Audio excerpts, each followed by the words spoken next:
Number 10, Alan Wake. You'll never publish another one of your shitty stories.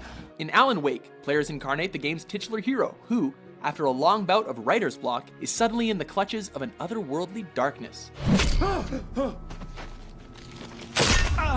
The game differs from most survival horrors in one main respect. The player must shine light on enemies in order to eventually kill them. This makes the game more challenging because new batteries and recharge time are necessary for the flashlight. Of course, humanoid monsters aren't the only things you need to worry about, as various inanimate objects also come to life and try to kill you. Number 9, Condemned: Criminal Origins. I believe you found Mr. Tibbets.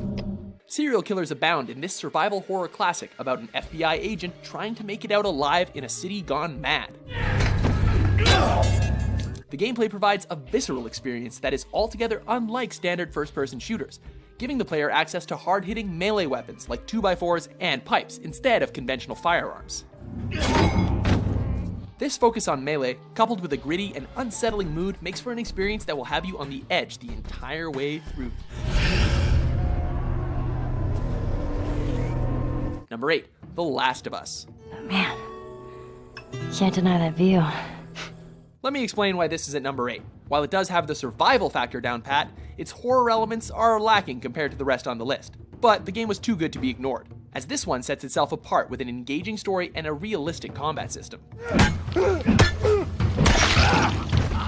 Joel and Ellie navigate the devastated wasteland that was once the United States in order to find a possible cure for an outbreak of fungus that turns people into zombies. Memorably horrific moments include the sections where you have to avoid the blind clickers, who do not mess around. Number 7, Eternal Darkness: Sanity's Requiem. Alexandra Roivas is investigating her grandfather's death and stumbles upon an ancient world of magic and horror. My dear Alex, I will always be at your side. In an interesting twist, the player does not solely control the main character, but also plays as a cast of different characters throughout history, related to the main story. The game is also innovative in introducing the sanity meter.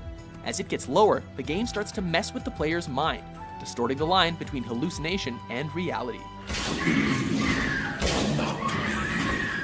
That is the question. Number 6, Amnesia: The Dark Descent. In this title, players follow the story of Daniel, who, as the title might suggest, has lost all of his memories and knows only that he must kill a mysterious Baron. The game isn't your typical survival horror, as the player isn't given any weapons to defend themselves. Instead, while attempting to solve puzzles and find your way through the castle, you're forced to hide under desks and cower in fear as hungry horrors search for you. Daniel is also given a sanity bar that is lowered every time he sees something scary. Number 5, System Shock 2. Can somebody let me out? I can't find my card. Please, let me out of here. A solid precursor to the BioShock series, the System Shock sequel pits the players against zombie-like monsters and an unstable AI. I am showdown. Using a complex and unforgiving RPG system, players must scavenge the ship for upgrades and supplies while trying to stay alive and uncover the truth. That insipid computer Xerxes has shut down the elevator as well. Although the gameplay may seem slow by today's standards, the atmosphere is some of the best the genre has ever seen. Just be sure to turn off that techno soundtrack before you start. Move! Take cover! Number 4, Fatal Frame 2.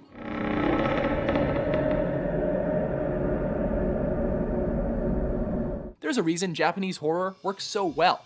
Maybe it has something to do with ghostly little girls and long black hair. Using the infamous camera obscura from the first game, Mio returns to search for her lost sister in a damned village that has been shrouded in darkness.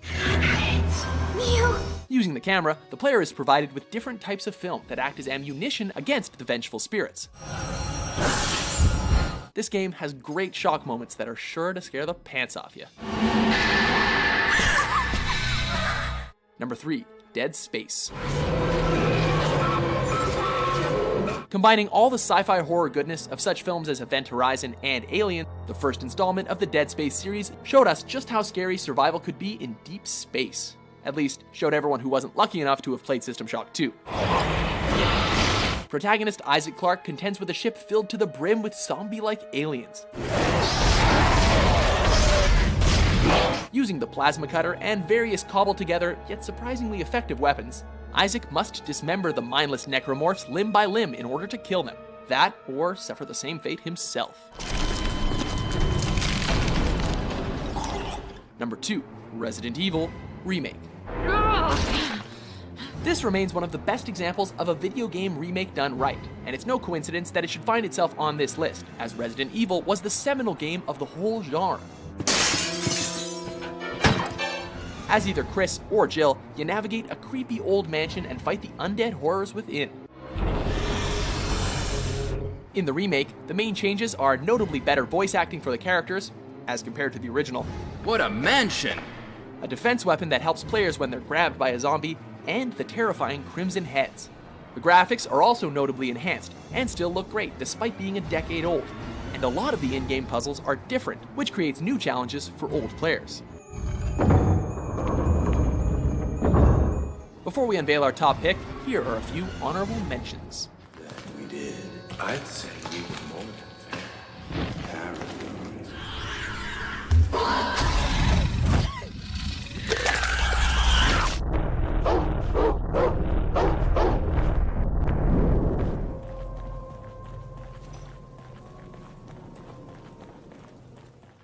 Number 1. Silent Hill 2. Horror and creepiness abound in this sequel to the highly popular Silent Hill. Players control James Sunderland, who ends up in the eponymous town after receiving a letter from his deceased wife. The name on the envelope said Mary. The tension mounts throughout the game as the player encounters all kinds of monstrous enemies and nutty characters. Anyway, it's not that way. It's this way. The subtlety woven into this game's psychological elements, from the limited visibility to the bizarre soundtrack, is truly what makes it our top pick.